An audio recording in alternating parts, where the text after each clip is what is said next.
Welcome to another episode of Tell the Tape. Tonight we're going to have Coach Kenia Cole of Hampton's women's basketball team.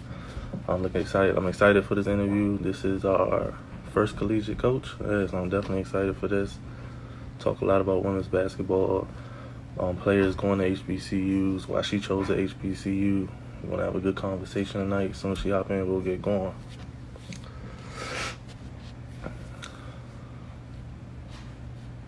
What do some of y'all think about the NBA coming back and the WNBA coming back? See a lot of colleges, different conferences, they're calling it quits. Some of them are just calling it quits for the fall. So, we'll see how they take it for 2021. What is y'all thoughts on that? I'm not excited for the NBA coming back, I'm going to be honest with you. Definitely not excited for the NBA coming back. Did you see the Nets roster? Trash. Well, they signed Beasley and Crawford. Shout out to Beasley. PG native, but it's going to be basketball, but it's not going to be the same. What's up, Mel? I got Mel in here every single week. Appreciate you, bro. Oh, we got Coach tapping in now.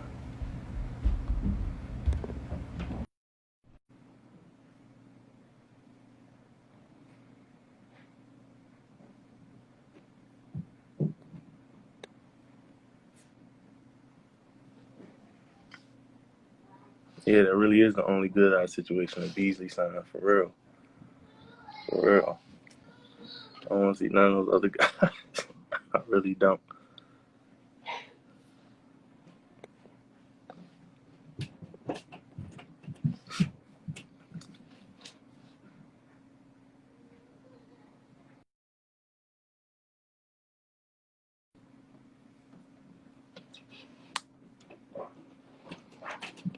Hey, we got Guy Fauntleroy coming on later this month. Um, he was somewhere yesterday. He was cooking a lot of people yesterday. I'm excited for that. I don't know why it's not letting me get coaching. Oh,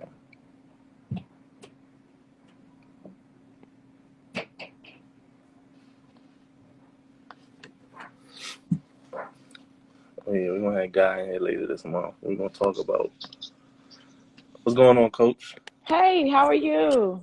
I'm good. How are you this evening? Every time I get on Instagram Live, it's something different.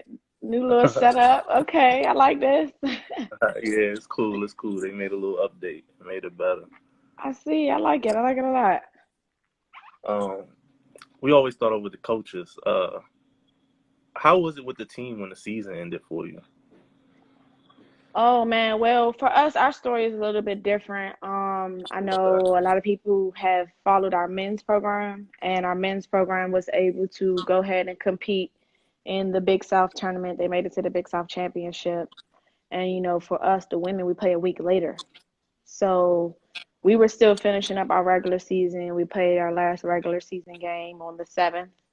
Okay. And then our first tournament game was supposed to be on the 11th, I believe. It's either the 10th or the 11th, something like that.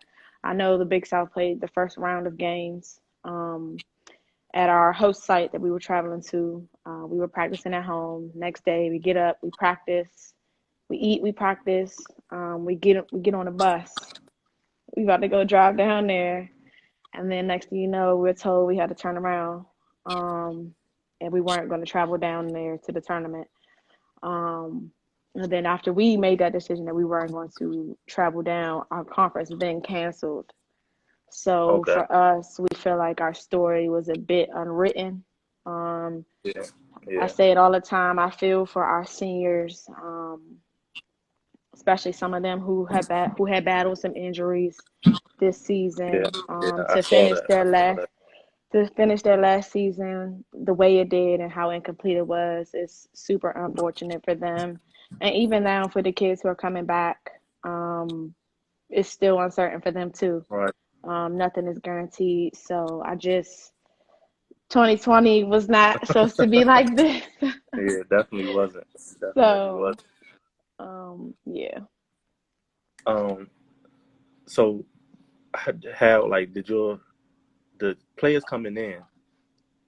See, look, you got the filters and everything. Sorry, I was trying to figure out. Oh, okay. Sorry. What'd you say? Um. players coming in, how's it been hmm like? I know it's a little different for them coming in. Are y'all like contact like via Zoom and stuff like that? We've hosted some team Zooms. Mainly, we just stay connected with them via FaceTime, the phone, Okay. email, Okay. just so they can, continue to do their virtual work. Some of our incoming students are in summer courses right now. So just keeping them up to par, checking on them as much as we can about Yeah. school and midterms just passed not too long ago. So just staying on them in reference to that. Hitting up our team group chat, just making sure everybody is cool, sending daily updates if we can, if we have any information from them administrative wise, conference wise, we give it to them. Okay. But we really just been trying to be as electronically connected as we can, Yeah. since we can't be with them physically, because our campus is closed. Got So, it. Got it. How I mean, of course, there's like no games going on, but how is this like this recruiting time different? Like, what are y'all doing differently this year? Like well, with we no can't summer go out on the basketball? road. Yeah. We can't go out on the road. Actually, it's been some summer basketball. There's been some time. There was a tournament this weekend. Okay. There was a tournament this past weekend. There was a tournament, I think, Monday and Tuesday of this week, and then there's one that starts tomorrow and goes Okay. through to the weekend. Some parents and programs are playing, um, and for those people that are playing, I know we're watching. Okay. Okay.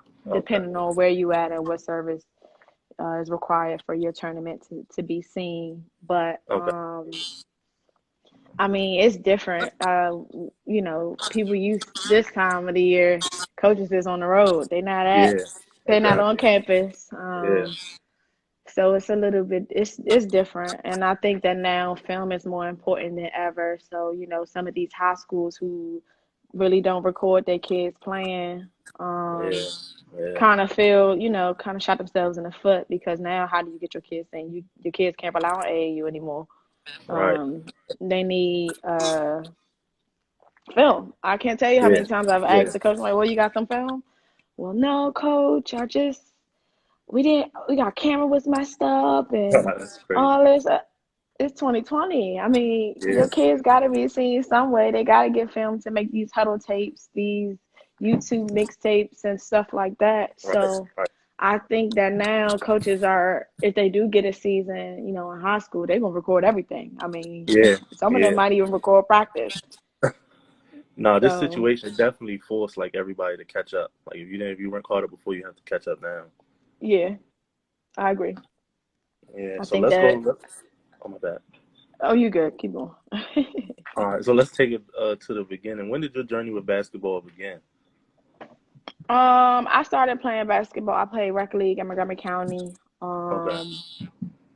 down at Long Branch Rec Center in Tacoma Park, Silver Spring Okay. area. All right. And I really just wanted to be like Allen Iverson. I didn't really know, because at the time, the WNBA was started, but it Yeah. wasn't like how it is now. Like you didn't Right. really know, the way WNBA Yeah. players now, the way these kids know who Elena Deladon is and Candace Parker and all them people are, The and Maya platform Moore. wasn't as big yet.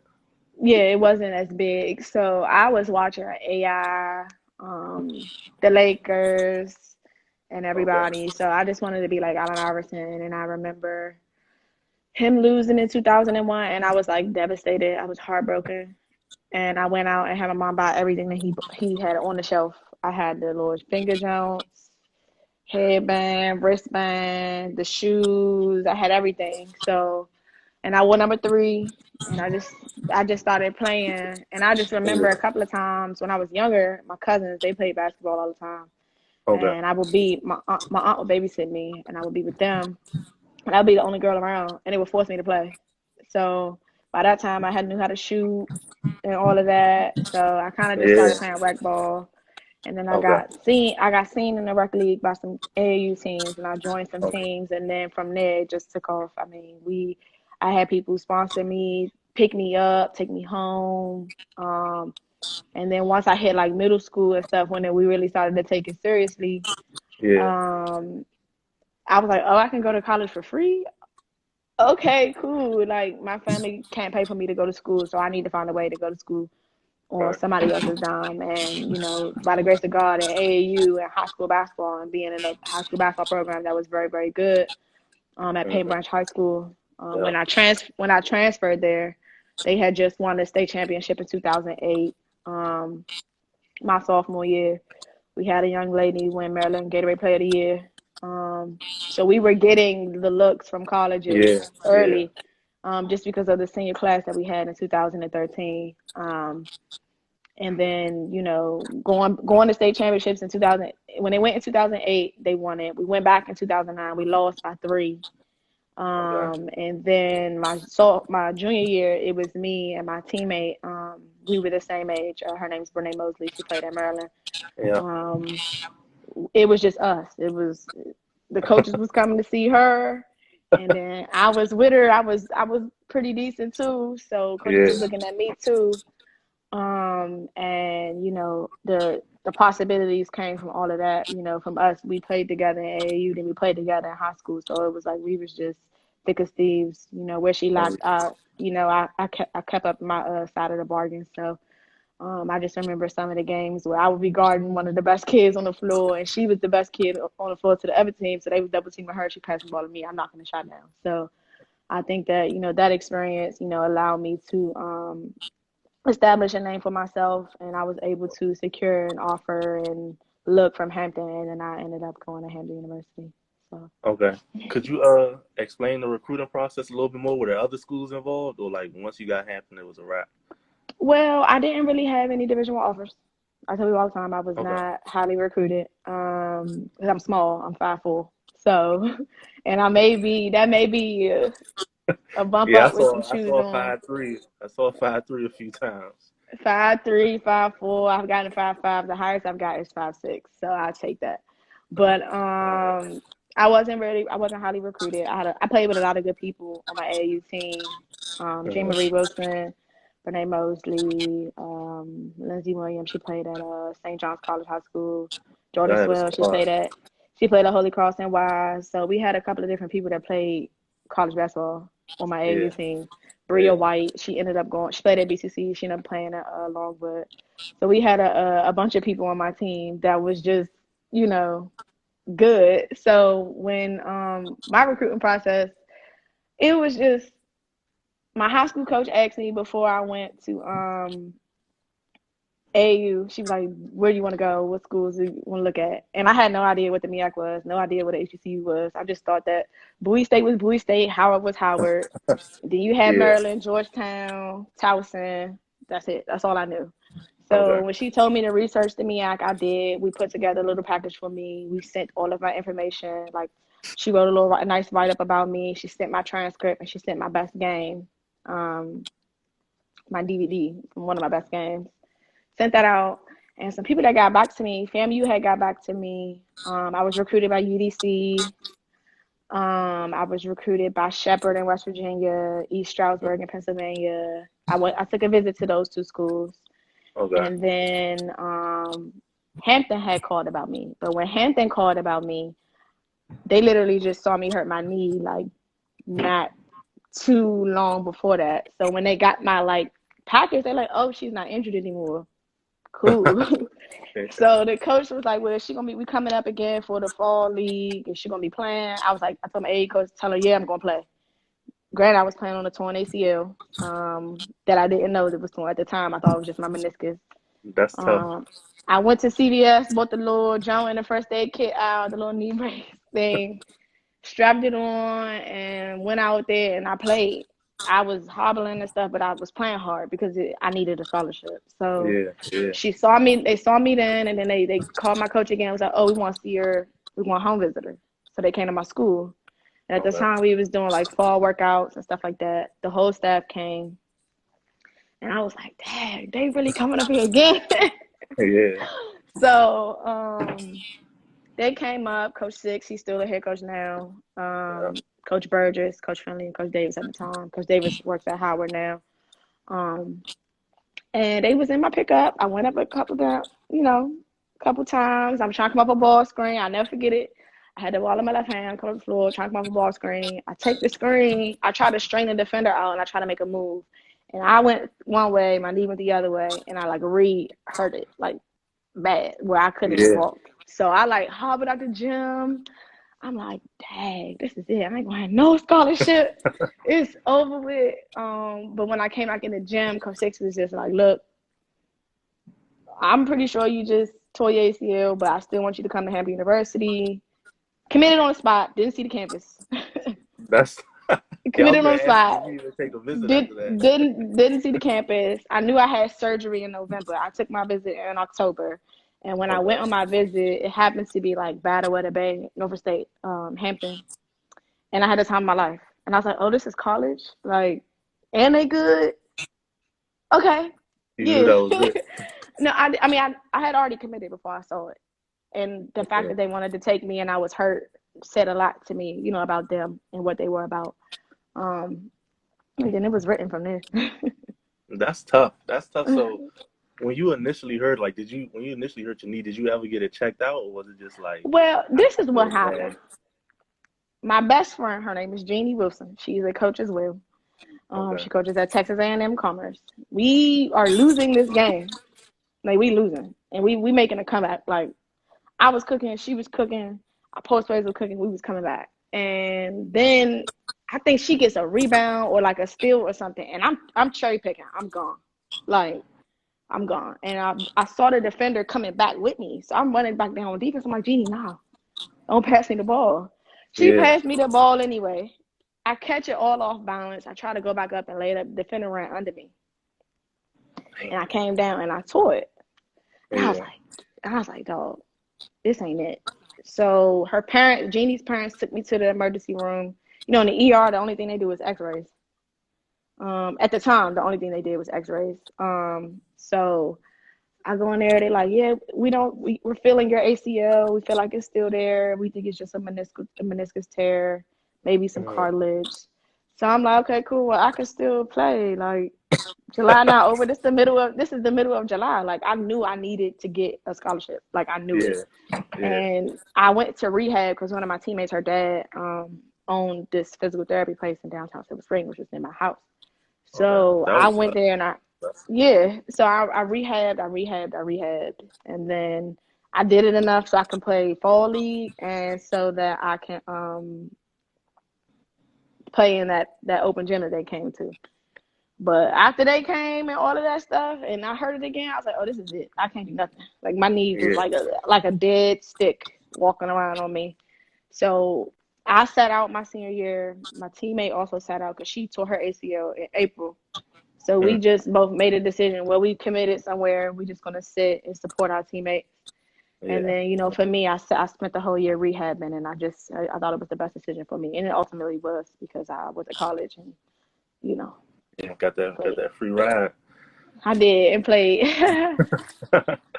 So, I mean, I think you answered this earlier. So, going to HBCU, it wasn't like a conscious decision at first. Like, I want to have that experience. I had no idea when I walked on the campus for homecoming. I was like, "Yo, everybody's black."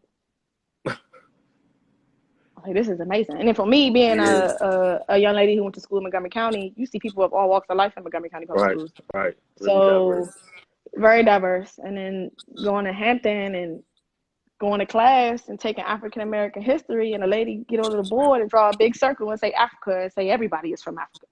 I was in class like, whoa, this is my type of place. Like, this is self Yeah. Yeah. enrichment, this is self empowering. They required you to carry yourself a certain way. You couldn't, when you have a presentation and you got to present something to your teacher, to your class, you had to dress a certain way, you know what I'm saying? Business professional.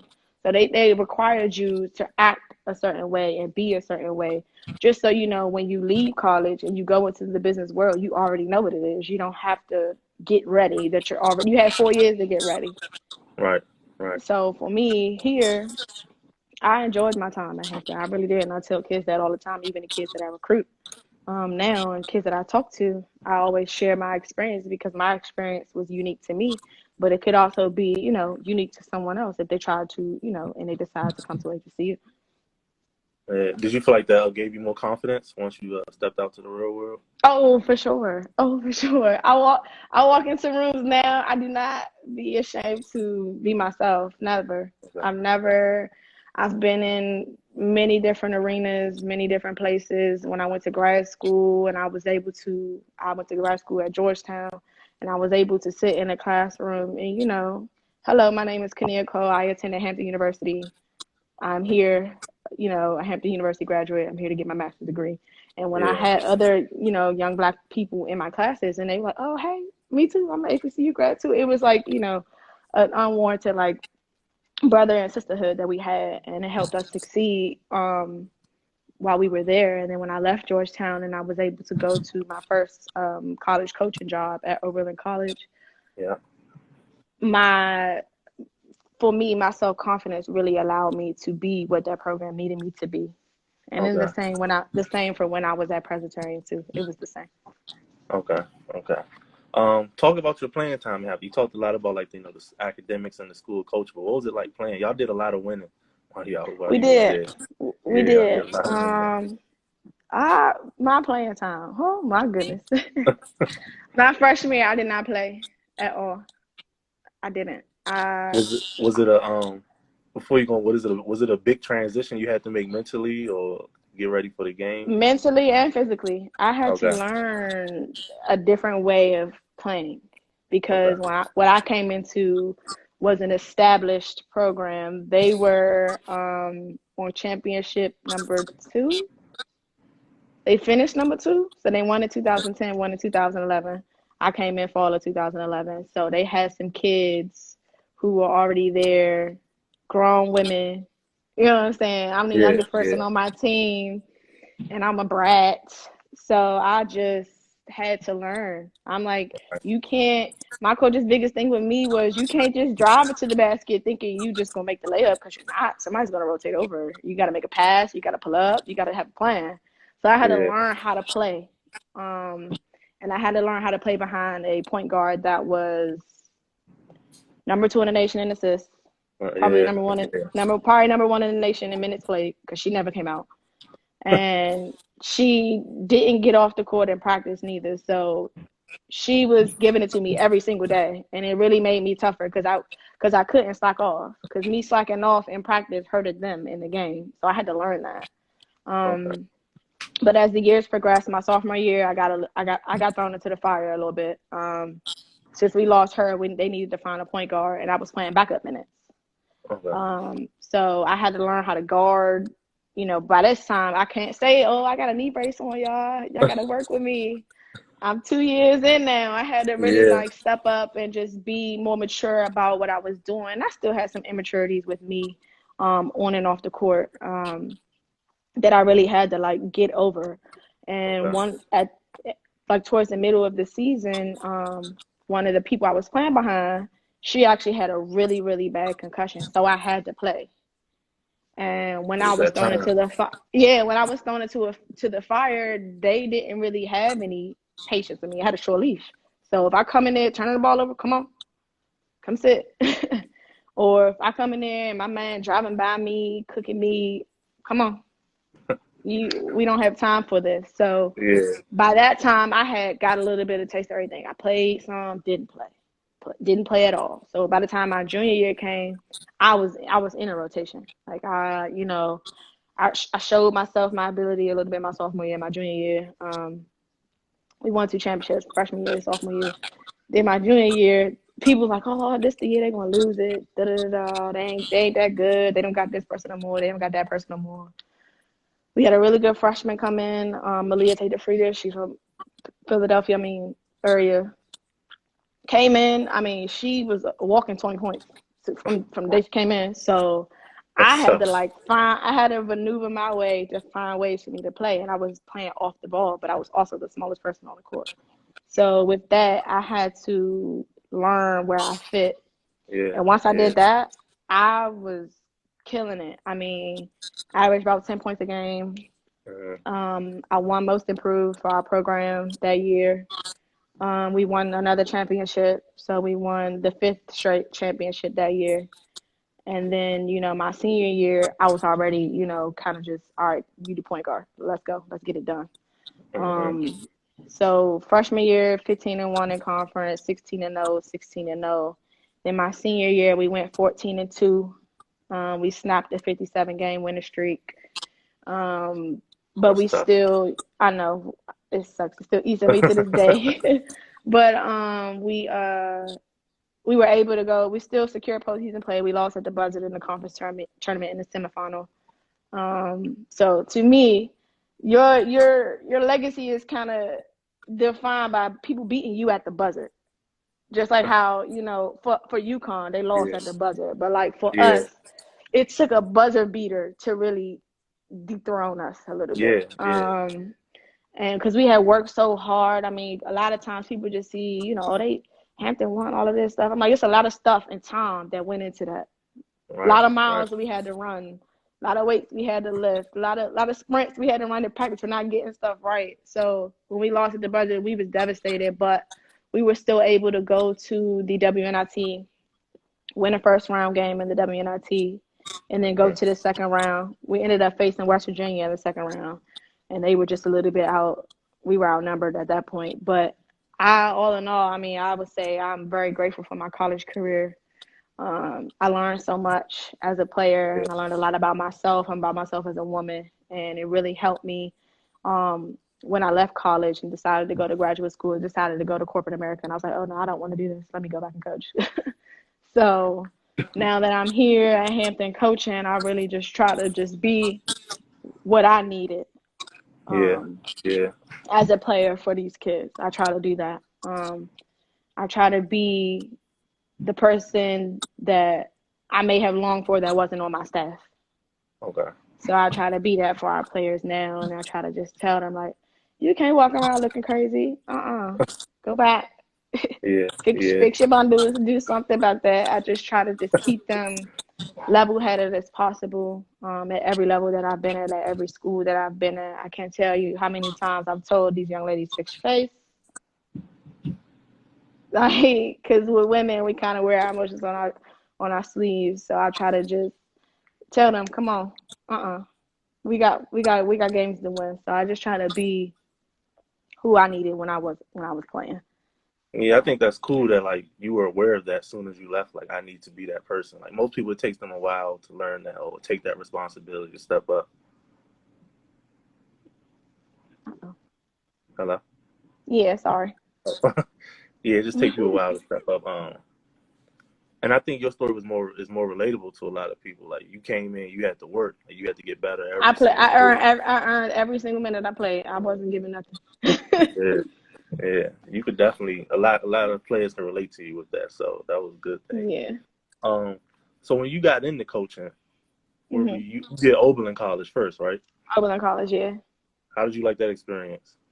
It Was it was your first different. time? Okay. It was very different. One, I do not like cold weather, and it was very, very cold in Oberlin, Ohio, right outside of Yeah. Cleveland. Yeah. And if people aren't familiar with Oberlin College, Oberlin is a liberal community Division III institution. So I learned a lot about diversity and inclusion at Oberlin College, just with pronouns, what people Gotcha. identify as, how to respond to people, how to address people.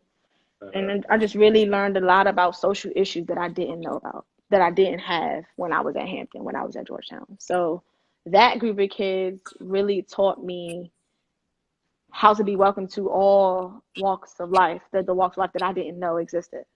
Gotcha. Um, Not saying that I probably wouldn't have been welcoming in before because I'm a welcoming person, I'm a people person, but they really like taught me a lot of things. And I always say whenever I talk about that group of kids, like they really taught me so much. I mean, you have some kids that love basketball, but they want to be a surgeon more, or love basketball, but they want to save the earth more. Yeah.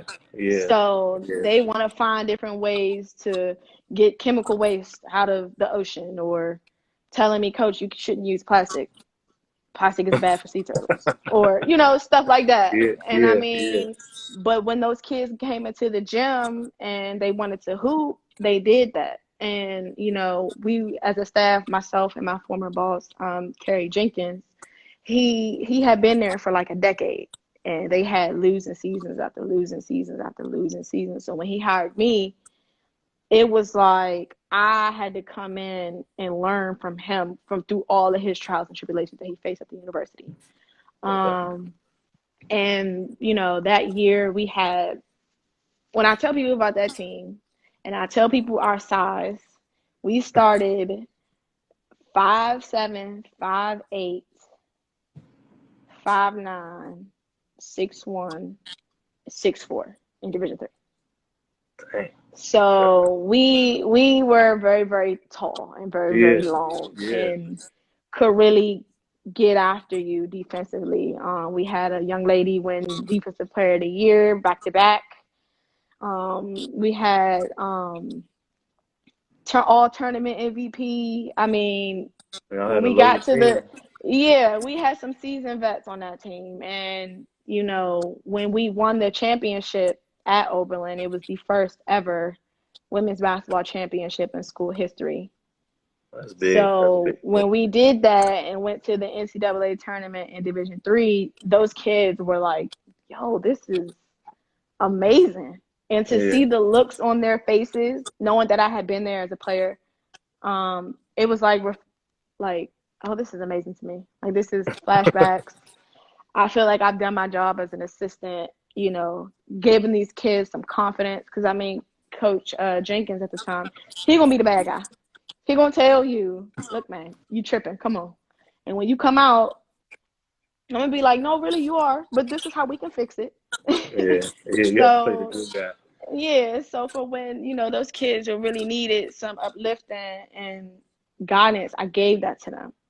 And I think that doing so really helped us when it came time for us to win championship. I think that the championship, when they won it, it was ours, regardless of who was there in the championship game, whatever. Them kids were locked in. I mean, one young lady had so many rebounds, blocks. I was like, oh, this is amazing. I don't even have to say much. But when we won, it was so refreshing, and to this day, those kids go wherever with me. I have a picture of them in my office. I Okay. carried them with me my last two stops. So I'm always thankful for them because you always remember your first group. Yeah. Yeah. Yeah. That's true. That's true. Mhm. Well, we had a question come in right quick. We want to touch on it, right? He said, "What have you learned the most since graduating from HU?" I've learned what is the most I've learned? It's not about you. And I always have trouble with that because I'm a very caring person. I'm very, very passionate. Um, but it's really not about you. Not as a coach, not as a person in the business world, because I worked for the government and I had some of the issues I had in the government, I face as a coach. And I really have to take a step back and realize a lot of issues, a lot of disagreements. It's not about me. Gotcha. It's about the job and the task at hand. Especially with coaching, you can't go into something expecting kids to think how you thought when you played because they're not you. Yeah. Right. Right. It's different. So it's Different. very different. It's very different, and I really had to learn that a lot of the times when kids are very standoffish, especially with this generation of kids, when they're standoffish and not really stuck up, but like on the defense, it's because they don't know and they don't know how to ask and they don't know how to explain that they don't know. Right. Right. And I had to realize when I was a player, when I didn't know, I was like, oh, I don't know. Yeah. So like now, with these kids, they're more into, technology, their phones, social media and stuff. When they don't know something, they can Google it. Right. And versus with us, I'm sitting there like, hey coach, I don't get this. Yeah. Can you Right. tell Right. me? So I really had to learn that, most of the time they don't know. And they're waiting for somebody to ask them if they do know. So No, but those are that's those are the two things. okay. But no, it's a good, especially about like it's not about you. If everything going on right now, like it's definitely something bigger than just you. For sure. Yeah. For sure. Yeah. That's a good one. Um, what is it like seeing the? We talked about recruiting earlier, but like, what is it like seeing it from the other side? Like you were recruited by Hampton, these other schools, but like now you're on the other side of it. So like, what is it? Two different worlds. Well, for me now, looking at it from the opposite side, I've got to experience it at three different schools. So I experienced it at a school where you don't give athletic money. Mm-hmm. and I've experienced it at two different Division I schools with two different budgets. Okay. So I just didn't realize how much money goes into coaches coming out to see kids play. So for me, when I played, I thought I could take this game off. Coach, it's 8:00 a.m. Coaches ain't about to be in here, you know. And then realizing being a coach, like, hey, I gotta wake up and see this kid play at 8. Yeah. Yeah. So it's two different, you know, arenas now. But I think that learning it from the Division III level and then from Presbyterian to Hampton and how things are done differently is definitely unique.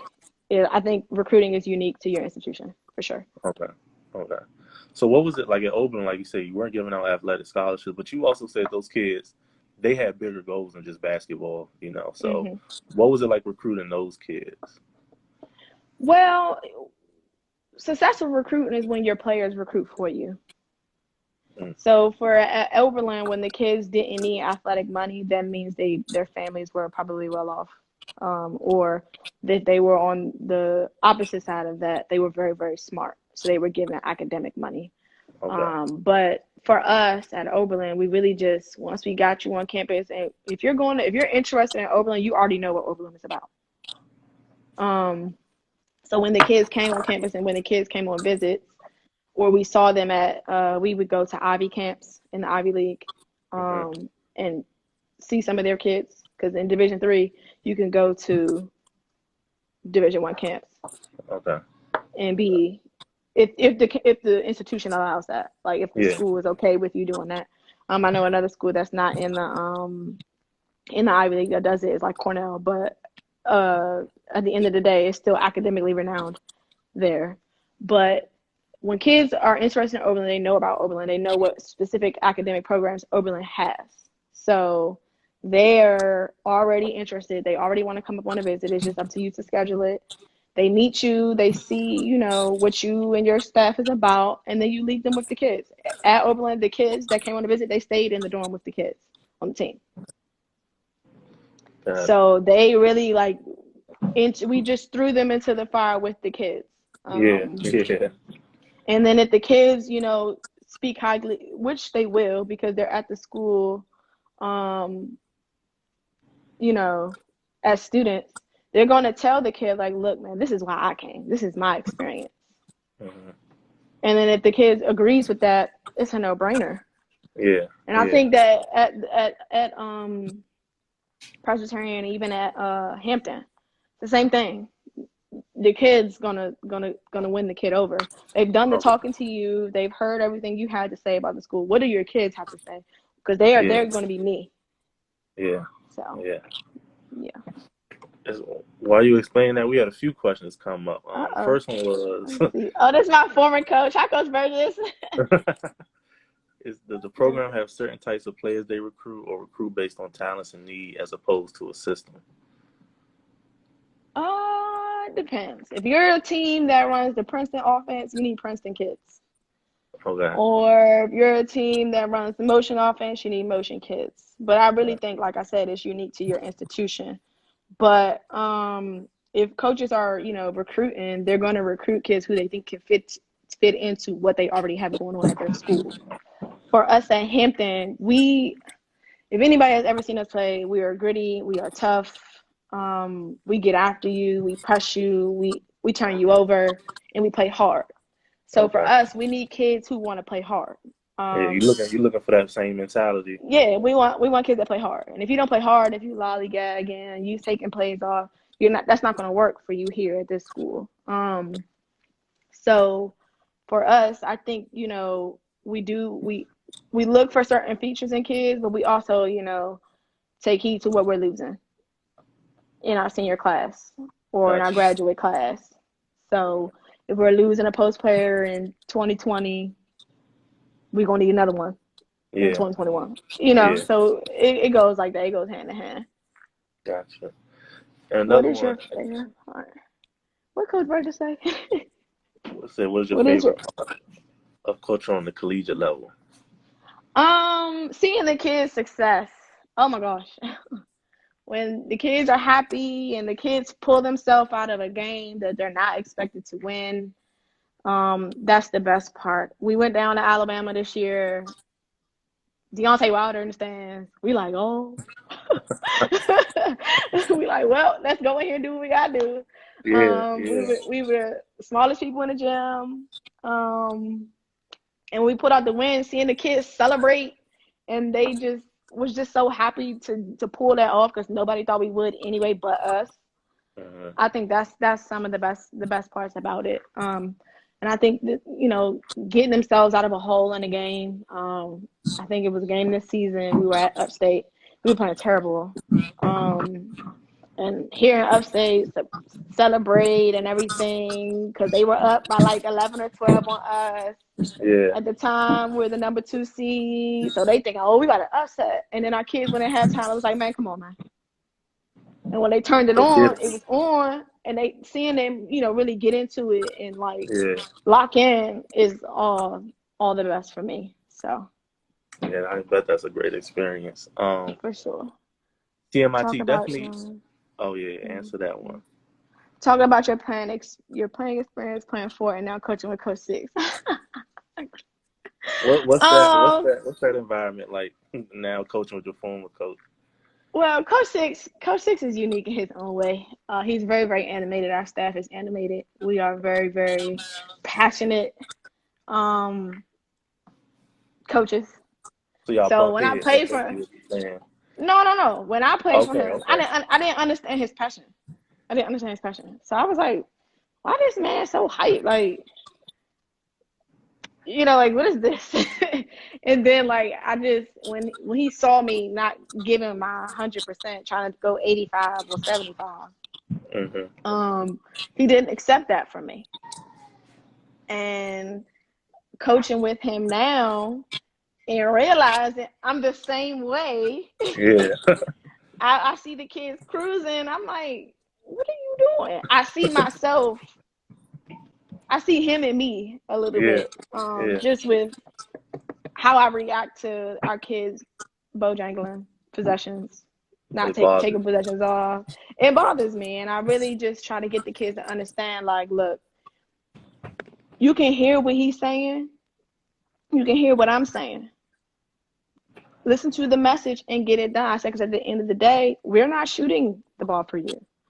We're Hmm. not laying the ball up for you. We're not turning the ball over for you. You're doing that.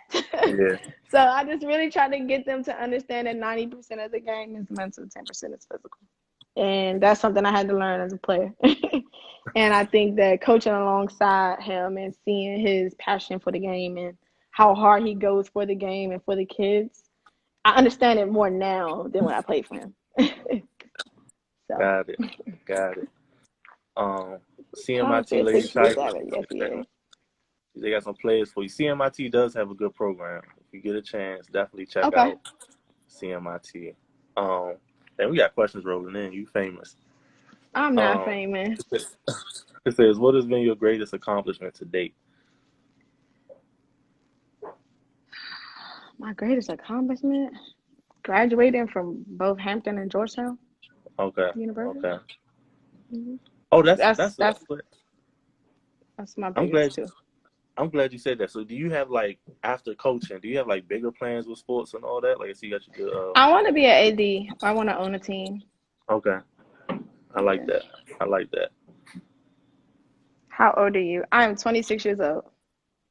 As soon as I take one down, another one come up.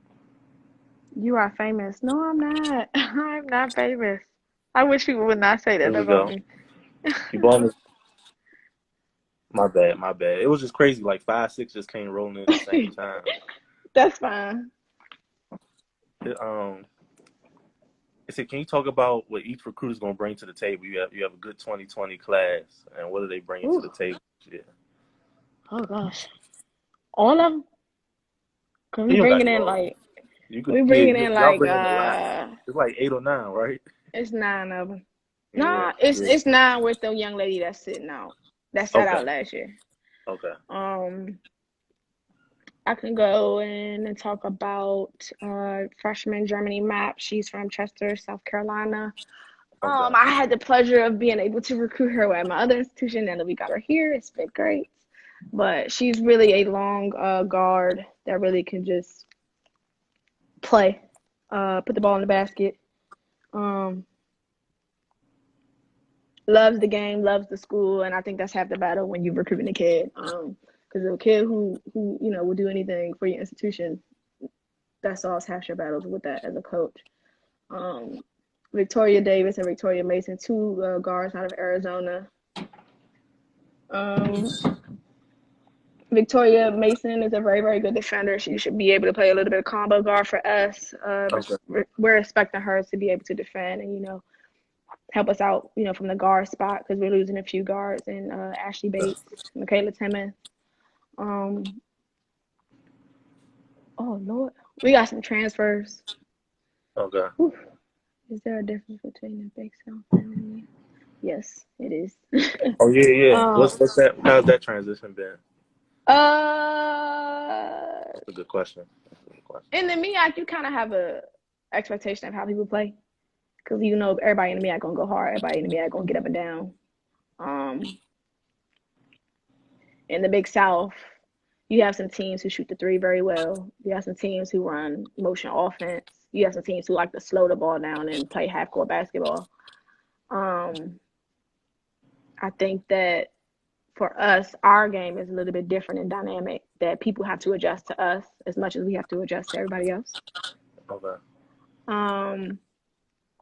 So the difference is in the MEAC, you kind of know when you go to Coppin gonna play hard. Coppin gonna talk trash. You kind of know when you go to A&T, you play A&T is gonna be big. They're gonna throw the ball inside. Kind of know when you go to FAMU, same thing. They're gonna play hard. They're gonna talk trash. You don't really got a lot of trash talkers in the Big South. Like you don't really have that. I think the only team this year possibly was like High Point, and that's because High Point was shooting the ball exponential like crazy this year. They shot the ball well from three. They ran a good motion offense, so they were a matchup issue for us. Gardner Webb too. Gardner Webb plays hard. They had some kids who was kind of scrappy. They kind of got up and down just like we did. They were a little bit athletic like us. So for us in the Big South, we really have to truly like know which team and what they bring to the table every night because it's different. It's not the same. Got it. Now has recruiting changed with the move? How has the skill set changed that you look for? The skill set doesn't really change. We're going to recruit kids that we want that are going to fit the way we play because we haven't changed the way we play. We still play the same way. Pressure defense, pick and roll, spacing you out on offense, moving the ball. So if we need kids that can do that, kids that can shoot the three, kids that can defend at all levels, defend multiple positions, rebound the basketball. We haven't really changed much. It's just y'all keeping y'all things playing. Just the patch on the jersey that's different. Yeah. What is it like being recognized by the WBCA? Two times award winner for the third year. It's a really good honor. I've gotten so many networking opportunities because of that. Just seeing which each person that's been nominated and honored with me, meeting them and talking to them are probably some people that I probably have never ever gotten the chance to speak to. So being in two different classes back to back and meeting different people each year, it's been fun. I got to have a conversation with LaJonna Robinson my first year, Debbie Antonelli my first year, Ann Myers my first year, Ann Myers Jarzel my first year. So it was just like, oh my gosh, I see these women on TV. Like this is amazing. Right.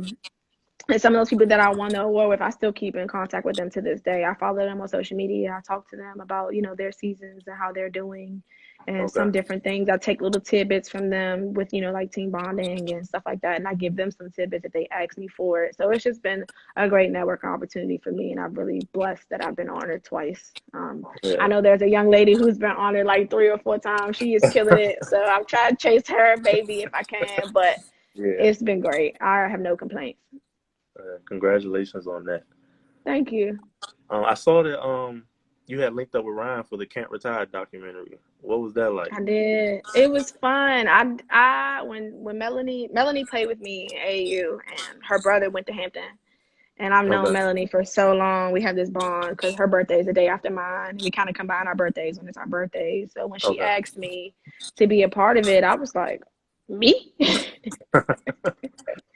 I was like, sure. I mean, I didn't have like the decorated high school career like a lot of my peers had coming out of DC, Maryland, and Virginia. But for her to, think highly of me and want me to be a part of it, I'm grateful for her, and I can't wait to see it. I think it's going to be amazing. She has some great people about to be on there, Yeah, and she's trying to just showcase somewhat of a powerhouse in AAU and recruiting that area because DC, Maryland, Virginia has kids who can hoop yeah. always. Fact.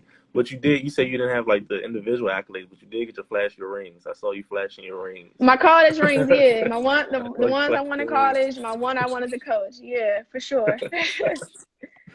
Okay, could you So speak on like the talent? Because so many times, people talk about the DMV area being the new basketball mecca, but a lot of times they don't speak on the girls and women's side of it.